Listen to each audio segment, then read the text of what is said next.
امی میں بڑکے کے بنا اس کو لے کر نہیں جاؤں گا، رامیز نے کہا تھا اور وہاں سے نکل گیا۔ البتہ شمائلہ کی آنکھوں میں آنسو آ گئے تھے مگر وہ پی گئی تھی۔ شمع نے اس کو سمجھایا بلکہ گھٹی میں گھونٹ کر پلایا ہوا تھا کہ یہ رامیز کی تنگ نظری نہیں بلکہ دور اندیشی تھی، کیونکہ معاشرے کے مرد آج کل بہت گھاگ شکاری تھے اور رامیز ان کی نظروں سے آشنا۔ اگر وہ کوئی روک ٹوک رکھتا بھی تھا تو شمع اور شمائلہ کو خوش ہونا چاہیے تھا، کیونکہ اس عمر میں مرد تو لاپرواہ ہو جاتے ہیں۔ وہ اب بھی حساس تھا۔ رامیز کے شمائلہ کو نہ لے جانے پر پردے کی بات ہو رہی تھی۔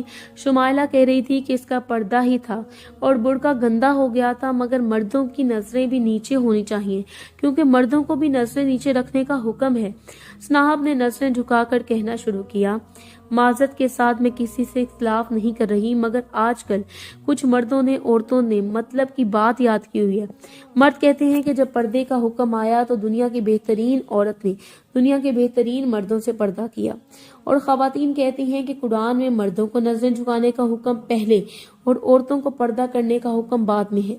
حقیقت میں نہ مرد نظریں جھکانے پر راضی ہیں نہ عورتیں پردہ کرنے پر راضی ہیں۔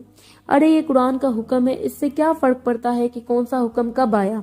مگر سچ یہی ہے کہ مردوں کو نظریں جھکانے کا حکم اور عورتوں کو پردے کا حکم ہے، تو اس پر بحث کیا کرنی؟ بس اپنا قبلہ درست کریں اور وہی کریں جو میرے اللہ کا حکم ہے، صاحب نے کہا تھا، اور وہاں اس کے علاوہ موجود تینوں کو سانپ سونگھ گیا تھا۔ شمع تو اس کی بات پر خوشی سے نہال ہی ہو گئی تھی اور دل ہی دل میں رامیز کے نصیب پر فخر ہوا اسے۔ شمائلہ البتہ قائل ہو گئی تھی، اور زبیدہ تو تھی ہی صاحب کی ماں، وہ تو اللہ کا جتنا شکر کرتی کم تھا اسے نیک سیرت بیٹی ملنے پر۔ بھابی آپ نے صاحب کی بہت اچھی پرورش کی ہے، میرا رامیز خوش نصیب ہے کہ اس کے نصیب میں صاحب کا ساتھ لکھا گیا۔ شمع کی آنکھوں میں خوشی کی نمی آئی تھی۔ بڑکے میں موجود صاحب چوٹ سا مسکرائی۔ اکثر لوگوں کے بھید رات جانتی ہے، اور اللہ پاک کے بعد صاحب کو رات اچھی طرح سے جانتی تھی۔ جب دونوں پر شیطان سوار ہوتا اور دور ہوتے ہوئے بھی صرف لفظوں سے ایک دوسرے کے جسم کا لمس تلاشتے ہوئے ان کو فجر ہو جانے کا بھی ہوش نہیں ہوتا تھا۔ اگر ہم دنیا میں عزت دار ہیں تو کوئی غرور نہ کرے، کیونکہ ہم عزت دار اللہ کے پردے کی وجہ سے ہیں جو انہوں نے لوگوں کو اور ہمارے عیبوں کے درمیان کیا ہوا ہے۔ رامیز صاحب کا چچا زاد کزن تھا۔ ان کی منگنی صاحب کے BA میں ہوتے ہی دونوں کی رضامندی سے ہوئی تھی، اور منگنی کے بعد دونوں رات دیر تک باتوں میں مشغول رہتی، ایسے باتوں میں جن کو سن کر شیطان بھی شرما جائے۔ پہلے صاحب نے بنا دوپٹے کی تصاویر ارسل کی، پھر یہ سلسلہ نیم بڑھنا سے کب بڑھنا تصاویر تک چلا گیا۔ ان دونوں کو ہوش نہیں تھا، وہ ایک دوسرے کو مستقبل کا ہمسفر مانتے ہوئے باتوں میں ہی ساری حدود پھلانگ چکے تھے۔ وہ ایک ایک تصویر پر کھل کر تبصرہ بلکہ واہیات تبصرہ کرتے تھے، اور وہ نادان اس کو مستقبل کا شوہر مان کر اس کے سارے تبصرے جملے اور گری ہوئی تھی حد تک ذو معنی باتیں حق سمجھ کر وصولتی تھی اور شکر گزاری کرتی تھی۔ رامیز نے شادی سے انکار نہیں کیا تھا، کیونکہ وہ انکار کر ہی نہیں سکتا تھا۔ اب اس کو صاحب کے وجود کی کشش کھینچ رہی تھی۔ پھر ان کی شادی ہو گئی۔ پہلے سے ہی ایک دوسرے سے آشنا وہ جسم کی طلب مٹا کر ایک دوسرے سے بہت جلد بیزار رہنے لگے تھے۔ یہ تھی ان دونوں کی محبت، وجود سے لے کر وجود کے لمس کی طلب تک، اور آگے بس سناٹا اور بیزاریت۔ صاحب گھر کی ذمہ داریاں بخوبی سنبھال رہی تھی، البتہ جو خون رامیز کے منہ پر پہلے سے بیہودہ ویب سائٹس اور صاحب کی بدذات خود لگا چکی تھی، اس خون کی بھوک نے اسے دوسری لڑکیوں کی جانب متوجہ کر دیا، مگر ان لڑکیوں کی طرف جو اس کی نام نہاد غیرت کے لیے خطرہ نہیں بنتی تھی۔ وہ موبائل پر چیٹ کر رہا تھا جب صاحب نے آ کر محبت سے اس سے موبائل چھینا تھا، مگر جب موبائل سکرین پر اپنی آنکھوں کے سامنے کی گئی ایک تصویر دیکھ کر اس کا منہ سرخ ہو گیا تھا۔ تب تک وہ خود کو پرسکون کر چکا تھا۔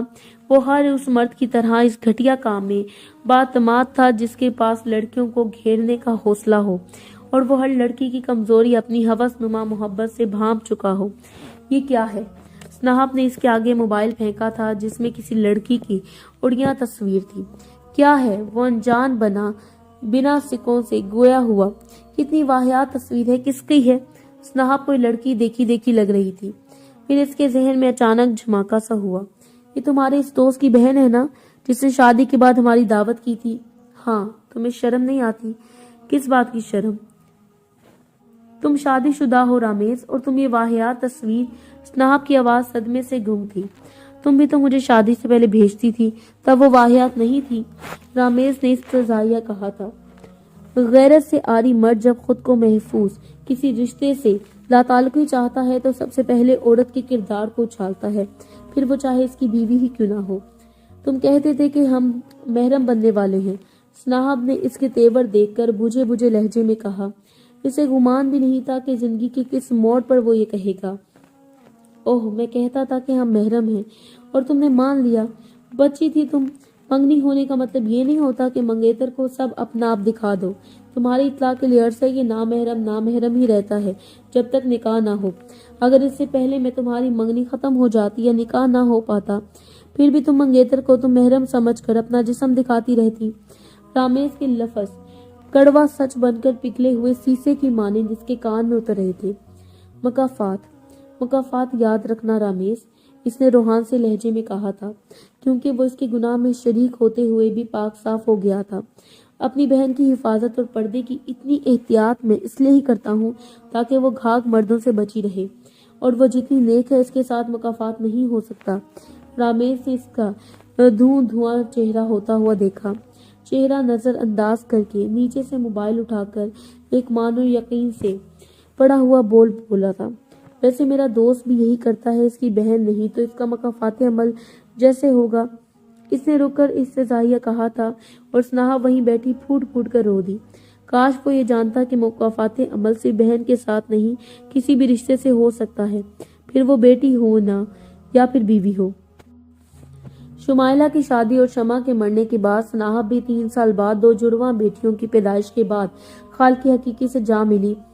وہ رامیز کو دیکھ کر کرتی اور اپنے گزشتہ گناہوں پر رو رو کر بیٹھا مانگتی تھی، مگر جب 2 لڑکیوں کی ذمہ داری رامیز کے کندھوں پر آئی تو ان کے نصیب سے گھبرا گیا۔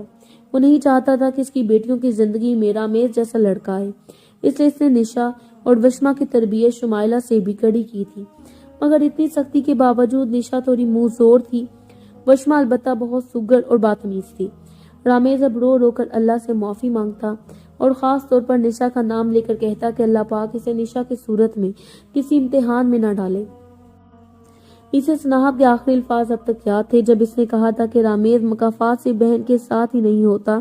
دیکھو تو اللہ نے بیٹیاں دے دی ہیں، اس کو اپنے جیسے گھاگ مردوں سے بچانا جو گندگی کا ڈھیر جیب میں لے کر غیرت کا پرچار کرتے پھرتے ہیں۔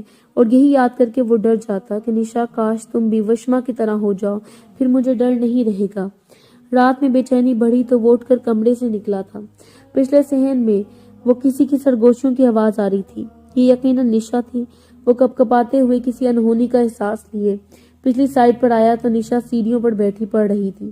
تم اس وقت؟ رامیز سخت لہجے میں مستفسر ہوا۔ کیا کر رہی ہو؟ نشا نے سر اٹھایا۔ وہ اپنے باپ کے دوگلے رویے سے تھوڑی باغی ہو گئی تھی۔ آپ کی پیاری لاڈلی نے مجھے کمرے سے نکال دیا ہے، اسے صحن کی لائٹ میں پڑھ رہی تھی۔ اس نے کتاب اٹھا کر اس کے سامنے کی تو وہ تھوڑا خجل ہوا، پھر حیران بھی کہ وشما نے ایسا کیوں کیا۔ وہ تو اس کی لاڈلی سمجھدار تھی، یقیناً نشا جھوٹ بول رہی تھی۔ یہی سوچتے ہوئے وہ اس کے کمرے کی جانب آیا تھا۔ دروازہ ہلکا سا کھلا تھا اور یہ حکم بھی رامیز کا ہی تھا کہ وہ کبھی دروازہ بند کر کے نہیں سوئیں گی۔ وہ اندر آیا تھا، کمرہ خالی تھا، باتھ روم سے آہٹیں کسی کے موجود ہونے کا پتہ دے رہی تھی۔ تو وہ تھوڑا اور آگے آیا، بیڈ پر پڑا موبائل روشن تھا اور رامیز لڑکھڑا کر بیڈ پر گرا۔ اس کا پورا وجود راشا زدہ مریضہ کی طرح کانپ رہا تھا، اور پھر جب اعتبار ٹوٹتا ہے تو سب لہو لہان ہو جاتا ہے، جسم کیا روح بھی۔ موبائل میں اس کی لاڈلی بیٹی، جس کو اس نے کچھ دن پہلے نشا کو نظر انداز کر کے موبائل دلایا تھا، جی ہاں، اس کی لاڈلی بیٹی وشما کی چیٹ کھلی تھی اور اس نے اپنی ایک بڑھنا تصویر جو پشت سے لی گئی تھی کسی کو بھیجی تھی، اور جس نے مانگی تھی اس نے آگے سے دیکھنے کی فرمائش کی تھی۔ آگے وہ کیا پڑھتا؟ اس کا ماضی بے لباس ہو کر اس کے سامنے تھا، اس کی بیٹی کی اصلیت بے لباس ہو کر اس کے سامنے تھی۔ مرد گھاگ شکاری ہے، شکار کرنے کا ارادہ کر لے تو بھنبور کر رکھ دیتا ہے۔ یہ تھی اس کی باحجاب بیٹی کی اصلیت۔ اسے اپنا آپ اور سناہب کا ماضی یاد آ گیا۔